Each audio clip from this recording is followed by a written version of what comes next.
Who won? None. Things never change. He just said all the Big Ten programs were great. Special night, senior night. I think it's a time to, it gives you a little bit of reflection. And got 3 senior players that will be out there tomorrow. And then we've got 4 managers, and then 1 real special. I guess it's his 45th, 46th senior night. And Rod Cardinal, this will be his last one officially, as he's moving on and been so instrumental in so many young people's lives here. I'd be very negligent if I didn't mention his impact on our program and on the athletes that he's touched, and you know, what a mainstay in Illinois basketball. So I wish him nothing but the best in his full-time retirement, and enjoy his grandkids, and thank him very much. But I will say this about our managers: they're the most selfless people on our campus. The jobs they do, as they grow older, the responsibility increases. That enhances their leadership abilities. Aaron Fordyce, Josh Larson, Blake Woodard, who am I missing? Patrick Altoff. Yeah, those guys are all our senior managers, and they pay their dues, man. You talk about a bunch of guys that pay it forward for this university and for this program. So I would be very, they'll be missed. They'll be missed a great deal. And obviously, Drew Casey is a young guy that's going to walk. He graduates. He's a redshirt transfer, walk-on. That's in all my years, I've never seen a young man that has more interest in coaching and does so much in practice in terms of echoing what I say to guys and understanding what we do. And his importance to our team may not show up in a stat sheet, but it's very evident to what he does. And Donis Del Rosa, I'm really, really proud of. You know, here's a guy that came to our university off an ACL. He was excited to be here. We were excited to have him. And he has worked so incredibly hard just to get on the court and to get healthy and to have to control and lose weight and to be a grad student and play himself back into shape. With an ACL, you just don't get on a treadmill and beat that knee up and get yourself back in shape. It takes a little time. So he's impacted our basketball team a great deal, and I'm really proud of his commitment and effort to Illinois basketball. And obviously Aaron, I've said this many times, he exemplifies what I want our program to be about: perseverance, toughness, work ethic. He's a guy that bleeds blue and orange. The I means more to him than maybe any single player on our team because he's that invested. And anytime you get sweat equity into a program like he has, man, you're awfully proud. So it's a great day for all of those young men. It's a sad day. You know, it's the last time, you know, they put on that uniform and run out there in front of the great fans at the University of Illinois and their students and their peers, and you know, so we'll send them off, and you know, that's always a little bit of a sad time for me because things come to an end that guys have really invested in, and that's those are always tough days. But we'll get a very good Indiana team coming in that's playing exceptionally well. And one of the outstanding players in our league, in Romeo Langford. You know, I think they've proven they can beat anybody. Beat Michigan State twice, beat Wisconsin at home. This team is defensively one of the best teams in our conference, And, they're a veteran team around Romeo. And, Romeo's made some big plays for him. He was very, very effective in the first game against us. And we'll expect a tremendous game tomorrow night. Brad, for you personally, what has AJ meant to you? You coming in here, new face and new voice, to have somebody who's been through the trials to echo who you are. Just what's he meant to you, even off the court? Well, he'll be the guy I'll never forget, because he's been part of the solution. And, our record is not going to show, or doesn't show right now, how much we've improved and how much better we've got. And I love going to practice every day because I love the guys in the locker room. He's a big part of that. He's a guy that his leadership, his commitment, his dedication, his improvement is everything that we want this thing to be about. And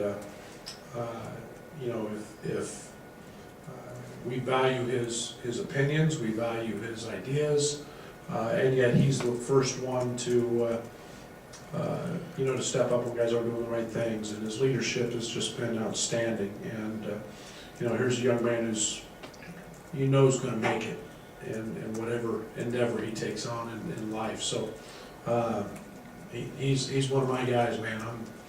I'm going to miss him, and I'm forever grateful. Kind of going off of that, from the start of the season to now, what has AJ just maybe done for this team off the court and just as a leader? Oh, there's so many things. We'd be here for days. It's his personality, it's his persona, it's his character. When you're a high character guy and he's had a great year. He's become one of the better defenders in our league and one of the better defenders on our team. And when you have that character piece every day, that rubs off. And he's been in that position to be a leader, and he's been able to help the young guys talk about travel and talk about all the things that go on when you're frustrated and whatever, or things don't go your way. So he's a voice of reason, he's a voice of experience, and that's invaluable when it comes from a peer and a teammate. It's one thing when it comes from a coach, but yeah, we could be here for days, all the positives he's put on our program. Brad talked to Aaron down low, and he said he thought when he came here, his role would be just stand in the corner and shoot a three when he passed it to him. How much more has he done in the time you've seen here, especially defensively, and how much has he just bought into his role in being that defensive player and rebounding? Well, he's bought into everything. Not just that. And to be honest, last year he was the guy we tried to hide defensively. We put him on a lot of the other teams' poor defender or poor offensive players trying to hide him. And this year, here's a guy who's drawn the other team's best players. He's rebounding at an unbelievable clip. He had 10 in his last ball game. He's driving the basketball at a much higher rate. He's become more than just a shooter. He puts the ball on the floor, which last year he didn't do very well. His passing's improved. So, I think every facet of his game has gotten better. And we haven't been bashful in terms of asking him to do those things. And, everybody knows he's a great shooter. There's a lot more to his game than that, and we've been able to see that and experience that. He's had the turnover that comes with the rebuild, the infusion of young guys. What has he been able to teach your guys, what it means to play here, and how much does that mean to your culture and establishing that? Well, it's when it comes to the culture, it's everything. Like I said, if I could put a snapshot of one guy a year ago at this time that I want our program to be about, it's him. And perseverance. Life's not easy. Life's tough, and he had every opportunity to lead this program for a variety of different reasons, from the coaching change to not playing. That speaks volumes to who he is. It speaks volumes to his character, and it speaks volumes to his love of the University of Illinois and this program. And so those factors are really, really important to me.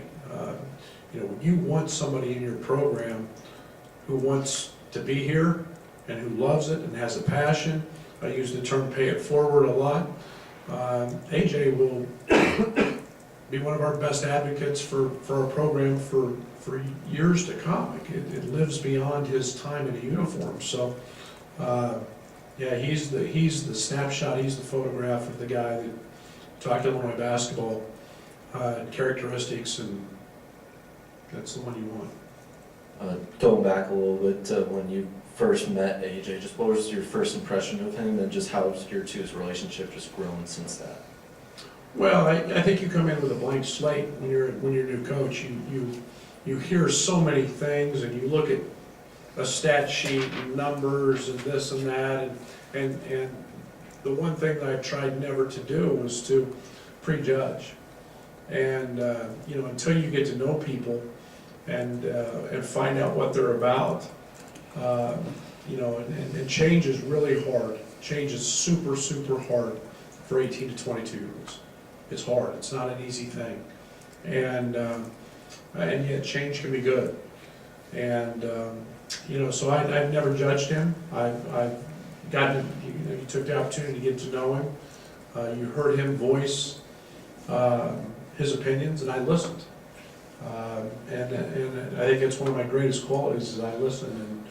And you know, every morning I got up, when I was in the office, I walked in of it, and he was the first guy in there. And I mean, he was always in there working and shooting, and you know those characteristics are what you want, and he was living those. So yeah, he's impacted me, and he's impacted this program. He's been a better human being than he has a player, and he's been a really good player. This is a team that, you know, has a lot of young leadership. Just there's a lot of young guys who play. You know, some older guys, as the only senior who plays a lot, would be kind of hurt by their ego at that. But how would you evaluate how AJ is dealt with that and, you know, fit into that picture? Well, I think again, it takes more than one person to lead, and I think he's taken a lot of pride in being able to help young guys see how it's supposed to be done and what it's about. And you know, and then you can step back and you get to a point where you don't have to micromanage, so to speak, every detail of the program. That's where this team has grown so much. Is now it's not me every day. It's not me leaning on AJ or whoever. You know, this team now has a voice, and they put themselves in that position, and AJ's responsible for that. It's you know, the coach doesn't have to be around all the time, and now young guys are stepping in, and he's handled that as professionally as I could ask and I ever wanted. Brad, as Adonis was working back from his own injury, we saw him stay after a lot to work with the two younger big men. What does that say about him? How big of an impact has he had on the two freshmen, Samba and Georgie? Again, the best thing about this team is that right there. This team is selfless, and we've got guys with personality. And you know, Adonis had no idea what he had coming in. I mean, everything was going to be new, grad transfer. He knew he had an opportunity, and he knew it was going to be really hard work to get back from the injury. He exceeded all of that. He was back quicker than the doctor said, and yet you know, to see Samba, to see Georgie, to see you know, veteran, a guy who's 22 years old, played college basketball for 3 years. Seen a lot, and for him to be passing that on and working with guys, I said it, you know, he worked, and he was committed to being a good teammate, and he was committed to our team from day one. Drew's going to graduate in the spring, but he's going to stick around for a couple years as grad assistant. How did, you know, maybe that all come together with him, and what do you think he can add, you know, in a new role? Well, I think when you see young guys that want to coach, and I mean, he's eager. He's more eager to coach than he is to play, and I don't mean that in a bad way. I mean, he is on the sideline, and he is talking to guys. He knows exactly what I want. I saw it a year ago in him. I felt like that. You know, there's certain people that are maybe made to coach. You see him teach. You see him talk. His energy. his passion for it. We challenge our guys all the time to have a passion. Drew's passion's basketball. It's played out for him in this form, and I understand. I was very much the same way, and he's got a bright future ahead of him, and he's going to learn the business, and he'll impact our guys because he knows exactly what we want and how we do things, and get a master's degree in the process, and be a big part of learning the business at a very young age, and he gets to do it in a place that he's passionate about. I guess the fact that he is going to know everything that you want to do helps. But is there any challenge of being going from teammate to grad assistant with guys that you just played with? Yeah, I think there's a little bit of adjustment early, but I think he's also got the respect of everybody in terms of, everybody's understanding that he knows what he's talking about. He's informed, he's passionate. There's, he's got to go from the other side of, and now he has to hang around with us old men and not so much his teammates like he used to, but and there's a fine line there, but he's smart and he'll handle that the right way.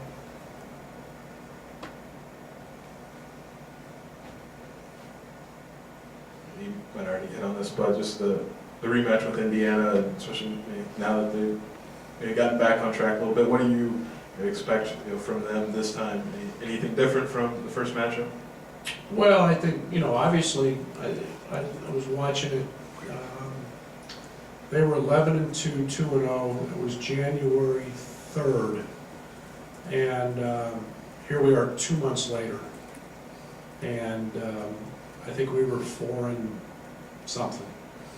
And we did some good things. We did some things very, very poorly. I've said it many times, we're a much better basketball team now. We had a very, very selective and small portion of offense in. And that was evident. They're very good defensively. We had 4 or 5 shot clock violations in that game. The game was transition and offensive rebounding. You look at their last 4 games, their offensive rebounding at a very, very high clip. Romeo's playing extremely well. So they are who they are. I think they're a little healthy. We'll see Fennessy in the lineup, who did not play in the first game. He's a really steady, he's got great poise for a young guy.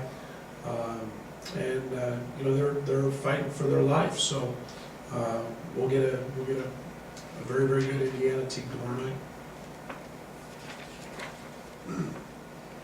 Like you said, they're fighting for their postseason life.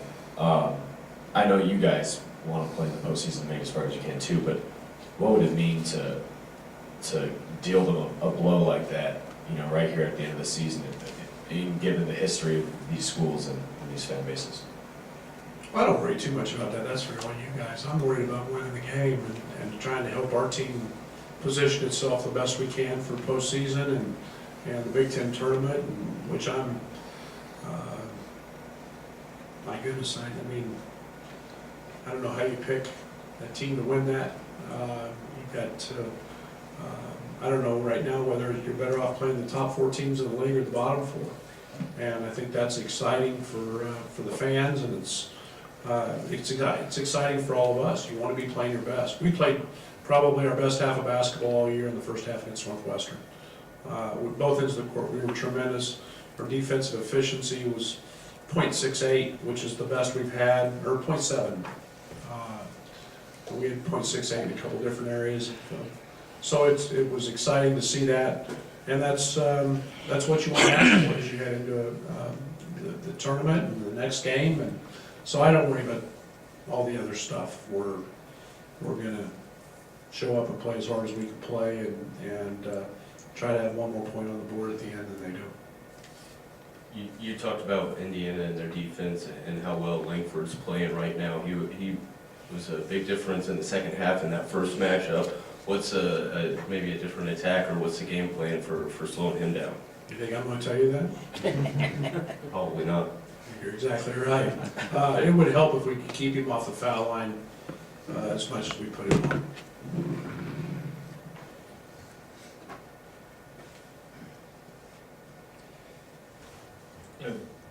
Saw the interview with Georgia on the journey on Sunday, and he called the season a beautiful struggle for you guys. What kind of perspective is that from a guy in his first year?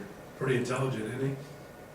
It's a great, I couldn't, he's probably got better perspective on it than I do at this point. Because I haven't taken the time to just, again, I have to see the whole picture before I can really go back and start looking at it that way. But when I heard that, I said, man, that's pretty good. That's pretty pointed. I mean, it's very true. I mean, you guys realize I woke up this morning at 4:30. We had 7 o'clock practice, and I couldn't wait to get here. And it's March, and I love this team. That's the beauty of this team. I mean, we are. Every single day, they challenge you. You grow. You see the positives. You see the bright future. You see the now. You know, and you see a guy like Aaron Jordan out here taking charges today, and that part of it is so refreshing, and that's the beautiful part of it. And yet we played one of the hardest schedules in the country that we weren't prepared for, or we weren't made for that yet. But yeah, now and there was a struggle, but it's been fun. Coach, you mentioned morning practice. When did you first get involved in morning practice? How do you think it affects the team now, and how does it affect recruiting? Do recruits like the idea of morning practice? You know, I think, Lauren, a couple things. We talked about it first semester. We did this for a couple of reasons. One, we wanted to keep our guys around more. We didn't see them enough. So, what I mean by that, we're scattered. We live all over campus. Academics are in the middle of campus. We weren't seeing our guys until literally 20, 30 minutes before practice. So now they're over in the morning. Their classes, we have first classes at 11. We have a couple guys with 11 o'clock classes. But they're around. So we would sit in our locker room area and hang out, and we would have breakfast, and we would talk to them, and we've been around them so much more. That was the intent first semester. And then we started asking our guys, you know, as we got closer to having to do classes second semester, hey, did you like it? Our guys loved it because they had their day then. And it was their choice second semester. We love it. It's affected us. I think it's made our staff more efficient. We're able to get out and recruit and not feel like we're missing practice. There's some challenges with it. You know, an 8 o'clock Wednesday night game, you know, and wherever, you know, we've had to bump a little bit and do some different things with that. But I think once you get acclimated to things, it becomes really easy. And I'm a big fan of it, and I know our players. I gave them the vote at semester, and they love it. Had you ever done it before? I'd never done it before. This is a long time ago. Chuck Daly, when he was the coach of the Pistons, I heard him speak, and he said that the most optimal time to practice, where you get the most benefit, was 10 o'clock in the morning. And well, that becomes really hard when you're in the college level because of classes. And I know it's helped me immensely. I wake up and I go to practice. And to be very honest, you don't have 25 distractions or negative things hit you before practice. So I go to practice in a great frame of mind every single day. And it's the first thing that I wake up, like I said, woke up 4:30 this morning, and I'm thinking about basketball. And it's not all the other things, and that's very refreshing, to be honest. Coach, with the emotions of senior night, knowing how that building's going to be, what that game means for both sides, do you have to say anything as far as controlling those emotions? Do you play into that, try to fire that up? And is this team, a young team, more ready to handle that now versus maybe earlier in the season? Well, I think we're more ready. I think this team's really close. I don't think you have to say a lot. They know. You know, senior nights are exceptionally hard for those who are invested. And, you know, I had 3 senior nights at Stephen F. Austin when I was there. All 3 of those groups became the winningest seniors in the history of the program. And, I mean, we had one senior who couldn't play. I mean, couldn't start him. I mean, we couldn't get the tears to shut down. And, you know, there's challenges that way. But it's good, man. That's what this thing is all about, is investment and passion, and this group knows. This group knows. This is a really close team, and they understand that. You know, with Georgia and Iowa, you got 2 guys from, you know, disparate backgrounds, so maybe little similarities even there, but what has it maybe been for those 2 guys to come in and immediately, you know, become key pieces for what you're trying to build here?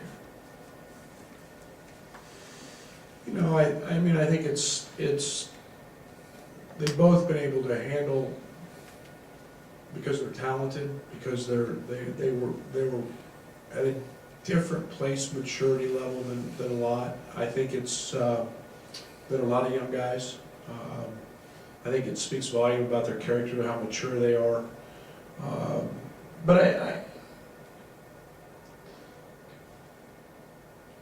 that's one I'll need to answer in a month, because I mean their impact on our program this season and for the future is huge. And to see 2 young guys that have gone through real struggles, and I'm talking this year, and keep persevering and keep positive and keep, you know, they're not dealing with normal freshman stuff because of the stage they've been put on and the platform they've been put on. And they've done nothing but exceed, and exceed every expectation that I had for both of them. And that's, you know, there's very few freshmen who have impacted a team nationally. There's some, obviously, you can look at the Duke guys, but there's very few that have impacted a team like those 2 guys have impacted our team. Thank you.